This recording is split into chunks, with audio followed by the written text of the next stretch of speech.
Wow, it's been just yet another amazing day, night. Uh, December 19th, 2023. It's Spoken World Online week number 197. And I was looking ahead on the calendar. So I think about the second week of January, that'll be our 200th show. And I'm going to start with a seasonal poem from my book. And what is that one? Oh, I'm sorry. Where is it? It's right here somewhere in here. I know. I'll look at the table of contents. When in doubt. Page 21.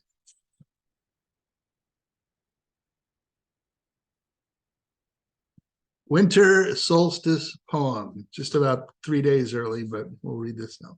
Winter solstice poem. Shortest day of the year is in fact here. Will be in 3 days. Rain, fuzzy, darkening, gray, quilting San Francisco Bay. Christmas, shopping crowds in quiet overcoats, filling the roads, lighted storefronts, twinkling in the streets, smells of roasting foods on the breeze. Head on home to huddle in a small Yuletide room with a small and warming drink, a quiet candle flame, and a small pen in a book. Long night gathers on this, the northern earth, gathers all to semi-hibernatory sleep. And now I will do the next few paragraphs from the story I've been serializing, Lean Times in Lockmar by, no, I don't want that. No. Sorry, my computer's giving me all kinds of, it's like it has a mind of its own. Okay, these are the continuing next paragraphs from Lean Times in Lockmar by Fritz Leiber.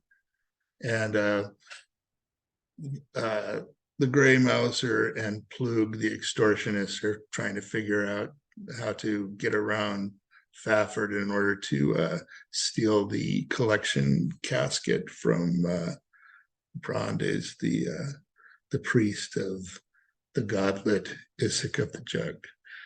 And the Mauser's idea is, Mauser speaking, here's my reed. It lets you rightly think that I may still be soft on the man, but I give it because it's my best reed. Let me get him drunk at nightfall, dead drunk. Then he's out of the way for certain. Plug frowns. Sure you can deliver on that, son? They say he's forsworn booze, and he sticks to Boadris like a giant squid. I can detach him, the Mauser said. In this way, we don't risk spoiling him for Boadris's show. Battle's always uncertain. You may plan to hawk a man and then have to cut his throat. Plug shook his head. We also leave him fit to tangle with our collectors the next time they come for the cash. Can't get him drunk every time we pick up the split. Too complicated and looks very weak. No need to, the Mauser said confidently. Once Boadris starts paying, the Northerner will go along. Plug continued to shake his head. You're guessing, son, he said. Oh, to the best of your ability, but still guessing. I want this deal bagged up strongly, an example that will stick, I said. Remember, son, the man we're really putting on this show for tomorrow night is Basharat. He'll be there. You can bet on it. Though standing in the last row, I imagine. Did you hear how your Northerner dumped 2 of his boys? I liked that. He grinned widely, then instantly grew serious again. So we'll do it my way, eh? Grillies for sure. The Mauser shrugged once, deadpan. If you say so. Of course, some Northerners suicide when crippled. I don't think he would, but he might. Still, even allowing for that, I'd say your plan has 4 chances in 5 of working out perfectly. 4 and 5. Luke frowned furiously, his rather red-rimmed eyes fixed on the Mauser.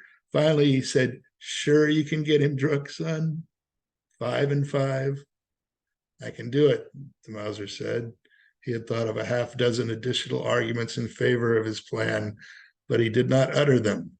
He did not even add 6 and 6, as he was tempted to. He was learning. Plug suddenly leaned back in his chair and laughed, signing that the business part of their conference was over. He tweaked the naked girl standing beside him. "Wine," he ordered. "No, not that sugary slop I keep for customers. Didn't Zizi instruct you? But the real stuff from behind the green idol.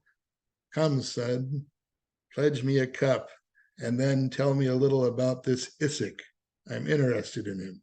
I'm interested in them all." He waved loosely at the darkly gleaming shells of religious curios in the handsomely carved traveling case rising beyond the end of the table. He frowned, a very different frown from his business one. "There are more things in this world than we understand," he said sententiously. "Did you know that, son?" The great man shook his head again, very differently. He was swiftly sinking into his most deeply metaphysical mood. "Makes me wonder sometimes, you and I, son, know that these," he waved again at the case, "are toys. But the feelings that men have toward them, they're real, eh? And they can be strange. Easy to understand part of those feelings. Brats shivering at boogies, fools gawking at a show and hoping for blood or a bit of undressing. But there's another part that's strange. The priests bray nonsense. The people groan and pray. And then something comes into existence. I don't know what that something is. I wish I did. I think, but it's strange." He shook his head. "Makes any man wonder. So drink your wine, son. Watch his cup, girl, and don't let it empty. And talk to me about Isaac. I'm interested in them all. But right now, I'd like to hear about him." He did not in any way hint that for the past 2 months he had been watching the services of Isaac for at least 5 nights a week from behind a veiled window in various lightless rooms along the street of the gods.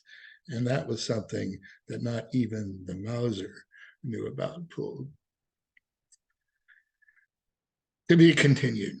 I'll put the link to the text in the chat. Thanks for listening. Thanks very much for letting me take the time.